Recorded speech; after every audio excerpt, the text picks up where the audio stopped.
ሰላም ጤና ይስጥልን የተወደዳችሁና የተከበራችሁ ከወንጀል ማህደር ፕሮግራማችን ተመልካቾች እንደምን ሰንብታችኋል? በየሳምንቱ ሰኞ ማለዳ እየተዘጋጀ ከመሃል ሚዲያ ማል ስቱዲዮ ወደ እናንተ የሚደርሰው ሳምንታዊው ከወንጀል ማህደር የተሰኘው ፕሮግራማችን እንሆ ተጀመረ። ዛሬም እንግዲህ ሁለት የተመራረጡ የወንጀል ኬዞችን አጠናቅሬ እዚህ ስቱዲዮ ከናንተ ጋር ወደ እናንተ እያደረስኩኝ ቆይታ ላደርግ ተገኝቻለሁ። ፕሮግራሙን አዘጋጅቼ ወደ እናንተ በማድረሱ እኔ ትዕግስት ሁሉ ከመላው የስቱዲዮ ባልደረቦቼ ጋር በጋራ በመሆን አብራችሁ ቆይታ የማደርግ ይሆናል። ፕሮግራሙን ላይክ እና ሼር ሚዲያችንን ሰብስክራይብ በማድረግ አብሮነታችሁ ከኛ ጋር እንዲሆን ያክብሮ ግብዣዬ ነው። ከመሸጋገሪያ በኋላ ስመለስ በቀጥታ ወደ የመጀመሪያው የወንጀል ኬዜ የማልፍ ይሆናል። አብራችሁን ቆዩ።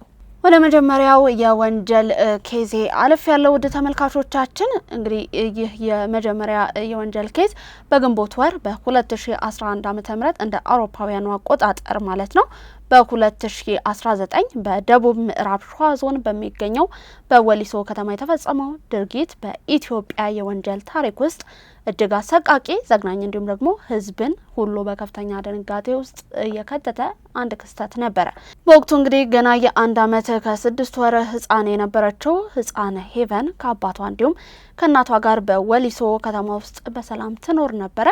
በእለቱ ህፃኗን የምታያት አካል ላፍታ ወጣ ባለችበት አንድ አጋጣሚ የመኖሪያ ቤታቸው አቅራቢያ የሚኖር እንዲሁም ደግሞ ህፃኗን በቅርበት የሚያውቃት ጌታቸው አበበ የተባለ ግለሰብ ህፃኗን በስውር አፍኖ ይወስዳታል። ግለሰቡ ህፃኗን ወደ ሌላ ስፍራ ወስዶ በቃላት ለመግለጽ የሚከብድ እጅግ አሰቃቂ ጾታዊ ጥቃትን ይፈጽምባታል። በጥቃቱ ምክንያት እንግዲህ በሰውነቷ ላይ የከፋ አካላዊ ጉዳትና የደም መፍሰስ ደርሶባት የነበረ ሲሆን ወዲያውኑም ወደ ሕክምና ተቋም ብትወሰድም በደረሰባት አሰቃቂ ጉዳት ምክንያት ወዲያውኑ ህይወቷ ሊያልፍ ችሏል።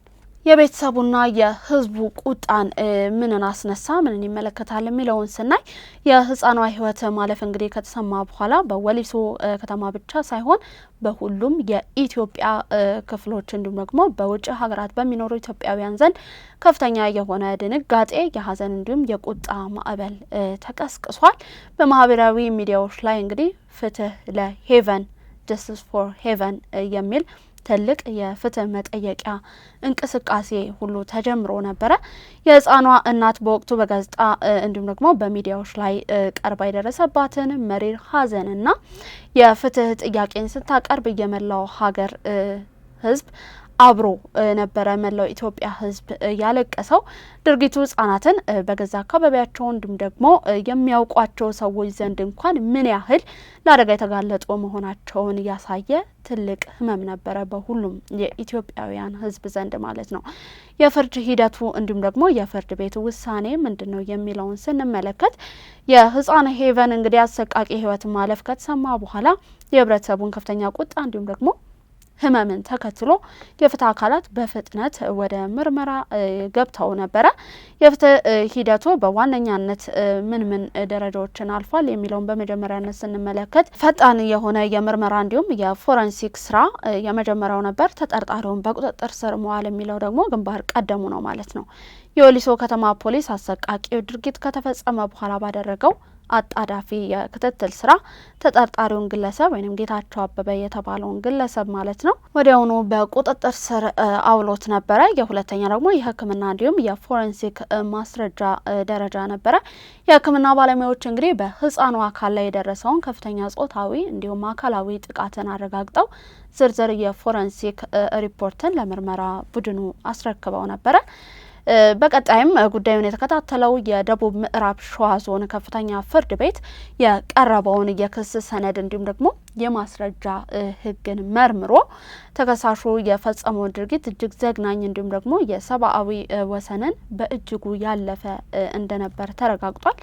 ጉዳዩን ሲከታተል የቆየው ፍርድ ቤት ታዲያ ቀረቡለትን የሰው እንዲሁም የሰነድ ማስረጃዎችን መርምሮ ተከሳሹ የፈጸመው ድርጊት የህፃናት ላይ የተፈጸመ እጅግ አሰቃቂ ወንጀል መሆኑን አረጋግጦ መላው የኢትዮጵያ ህዝብ ቀደም ብዬ እንዳነሳሁት ፍትህ ለሄቨን እያለ ሁላ በተለያዩ ሶሻል ሚዲያ ገጾቻችን ሲጠይቅ በነበረበት ሁኔታ የምርመራ ሂደቱ በዛ ቀጥሎ እንደነበረ ነው ይህ የወንጀል ኬዝ የሚያስረዳው። በህፃናት ላይ የሚፈጸሙ ወንጀሎች ላይ ታዲያ የህግ የበላይነት እንዲሁም የቅጣት እርምጃዎች ጠንካራ መሆን እንዳለባቸውም ትልቅ ማሳሰቢያ ሆኖ ያለፈ የወንጀል ኬዝ ነበረ። ውድ ተመልካቾቻችን ይሄ አሁን ላይም ባለንበት ጊዜ በዛን ሰዓት ታዳጊ በህፃኗ ሄቨን ላይ የተከሰተው ክስተት ብቻ አልነበረም። ከዛም በኋላ ከዛ በፊት ያለው ሆኖ የሄቨን በጣም ወጥቶ የመላው ኢትዮጵያ ህዝብን ከነበረችበት የእድሜ ደረጃም አኳያ እንዲሁም ደግሞ ሁሉም በሶሻል ሚዲያ ገጹ ላይ ተቀባበለውና ህዝብ ዘንድ እንዲደርስ ተደረገ እንጂ በውስጥ ላይ ታፍነው የቀሩ በጣም በርካታ የሚባሉ የህፃናት ጥቃቶች አሉ። ቀደም ሲል እንደገለጽኩት ማለት ነው። ያንን ብቻም አይደለም የኮሮና ታይም እንግዲህ ኮቪድ-19 የመጣ ጊዜ በጣም ትልቅ ግልጽ ማሳያ የነበረ በጣም የሰውነትን ሀሳብን የተጋፈጠ በጣም ልቅ የሆነ ነገሮች ሁሉ ሲፈጸሙ እንደነበር አባት በልጁ ላይ በጣም በርካታ ነገሮችን ስንሰማበት የነበረው ሴቶች ላይ ጥቃት መድረስ ብቻ አይደለም ታዳጊ ህጻናት ወንዶች ላይ ጭምር እንደዚህ አይነት ነገሮች እየተስተዋሉ የነበረበት ሁኔታ ያስተዋልንበት ጊዜ የቅርብ ጊዜ ተውስታችን ነው። እንግዲህ አሁንም ደግሞ ባለንበት ጊዜ ተዳፍኖ የቀሩ በጣም ብዙ በርካታ የሚባሉ ፍትህን የሚሹ በርካታ የሴቶች ጥቃቶች እየተስተዋሉ ይገኛሉ። ወደ ተመልካቾቻችን አሁን እንደውም ባለንበት ጊዜ ራሱ በተለያዩ ቲክቶክ ገጾች ላይ እንዲሁም በተለያዩ ሌሎች የመገናኛ የሶሻል ሚዲያ ፔጆች ላይ ትሰማ የሚልን ባነርን በመያዝ መለያ በማድረግ ማለት ነው የተገደሉ እንዲሁም ደግሞ ጥቃት የደረሰባቸው የተለያዩ ሴቶች ፍትህ እንዲያገኙ የመጠየቅ ቻሌንጅ ተጀምሮ አሁን ያለንበት ወቅት የዛ ወቅት ነውና እኔም እንግዲህ በዚሁ በወንጀል ማህደር ፕሮግራሜ ስም መላዋ የኢትዮጵያ ህዝብ ማንኛውንም ሴት ከጥቃት ሊጠብቅ መገደዱ ግዴታ ነው፣ መጠበቅ ያለበት ጉዳይ ነው ብዬ ስለማምን ነው ይሄንን ወደ እናንተ እንደ ትውስታም እንዲሁም ደግሞ አሁን ላይ ካለው ሁኔታ አንጻር ወደ እናንተ ይህንን የወንጀል ኬዝ ያሻገርኩት ማለት ነው። አሁንም እኔም በድጋሚ ለመግለጽ ያክል መላውን በኢትዮጵያ ውስጥ ያለችን የማህበረሰብ ክፍል የሆነችን አንድን ሴት መጠበቅ የአንድ ወይንም የሁለት ወይንም ደግሞ የመንግስት ብቻ አይደለም፣ በአጠቃላይ ያለ የማህበረሰብ ክፍል ኃላፊነት ነውና ሁላችንም እዚህ ነገር ላይ ትኩረት ልንሰጥ ይገባል እላለሁ ማለት ነው። ትሰማ ብያለሁ እኔም በወንጀል ማህደር ፕሮግራሜ ስም ማለት ነው። ወደ ሁለተኛውና ወደ ቀጣይ የወንጀል ኬዝ ማልፍ ይሆናል። አሁንም ቆይታችሁ ከወንጀል ማህደር ፕሮግራማችን ጋር እንዲሆን ያክብሮት ግብዣዬ ነው።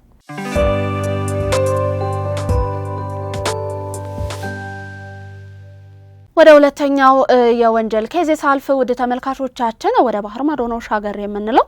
በዓለም አቀፍ ደረጃ እንግዲህ ሰዎችን በከፍተኛ ድንጋጤ እንዲሁም ደግሞ ሀዘን ውስጥ ካስገቡ አሰቃቂ ወንጀል ታሪኮች መካከል በፈረንሳይ ሀገር የተፈጸመው የ12 ዓመቷ ህፃን ሎላ ቪዲየት ታሪክ አንደኛው ነው። የክስተቱ አካባቢ እንዲሁም ደግሞ የጥቃቱ አፈጻጸም ምን ይመስላል የሚለውን እንመልከት። በጥቅምት ወር 2022 ኦክቶበር 2022 በፓሪስ ከተማ የሚኖሩ የ12 ዓመቷ ሎላ ወላጆች ልጃቸው ከትምህርት ቤት ወደ ቤቷ በሰዓት ባለመመለሷ እጅጉን ስጋት ውስጥ ይገባሉ።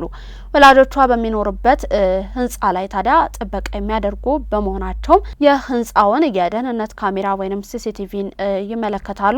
በካሜራው ምስል ላይ ታዲያ ሎላ ወደ ህንጻው ቅጥር ግቢ ስትገባ እንዲሁም ዳቢያ የተባለች የ31 ዓመት አልጄሪያዊት አደገኛ የነርቭ ሁኔታ ይታይባት የነበረች ሴት ተከትላት ወደ ህንጻው ስትገባ ትታያለች። የወንጀሉ አፈጻጸም ምንድነው የሚለውን እንመልከት። ወንጀለኛዋ ህፃኗን በማታለል ወደ እህቷ አፓርታማ ወስዳታለች ማለት ነው። እዚያም በቃላት ለመግለጽ የሚከብድ አሰቃቂ አካላዊ እንዲሁም ጾታዊ ጥቃትን ትፈጽምባታለች። ህፃኗን ካሰቃየች እንዲሁም ደግሞ ህይወቷ እንዲያልፍ ካደረገች በኋላ አስክሬኗን በትልቅ የፕላስቲክ ሳጥን ውስጥ አሽጋ በመያዝ ከህንጻው ትወጣለች ማለት ነው። በእለቱ ምሽት አንድ ቤት የሌለው ወይንም ደግሞ የጎዳና ተዳዳሪ በተለምዶ ብለን የምንጠራው ግለሰብ ከህንጻው ጥቂት ሜትሮች ርቆ በተጣለ ፕላስቲክ ሳጥን ውስጥ የህፃኗን አስክሬን አግኝቶ ለፖሊስ ያሳውቃል። የፍትህ ሂደቱን እንመልከት። የፓሪስ እንግዲህ ፖሊስ ባደረገው የደህንነት ካሜራዎች ፍተሻ እንዲሁም ደግሞ ፈጣን የሆነ ምርመራ ወንጀለኛዋን ዳቢያቢን ከተፈጸመበት ቦታ አቅራቢያ በቁጥጥር ስር ያውላታል። በምርመራ ወቅት ሴትዮዋ የነፍስ ማጥፋት፣ የአካላዊ ማሰቃየት እንዲሁም ደግሞ የጾታዊ ጥቃት ወንጀል መፈጸሟን በራሷ አንደበት ታምናለች። የሕክምና እንዲሁም የስነ ልቦና ባለሙያዎች ምርመራ ባደረጉበት ወቅት ወንጀሏን ስትፈጽም የአእምሯ በጥሩ ሁኔታ ላይ እንደነበር እንዲሁም ደግሞ ለድርጊቷ በሕግ እንደምትጠየቅ አረጋግጠዋል ማለት ነው። ጉዳዩ በፈረንሳይ ፍርድ ቤት ቀርቦ ጥፋተኛ በመሆኗ የእድሜ ልክ እስራትን ፈርዶባታል ፍርድ ቤቱ። የአሰቃቂ ክስተት እንግዲህ በመላው አውሮፓ ከፍተኛ የፖለቲካ እንዲሁም ደግሞ የማህበራዊ ስጋት ውይይቶችን የቀሰቀሰ አሳዛኝ ታሪክ ሆኖ ሊያልፍ ችሏል።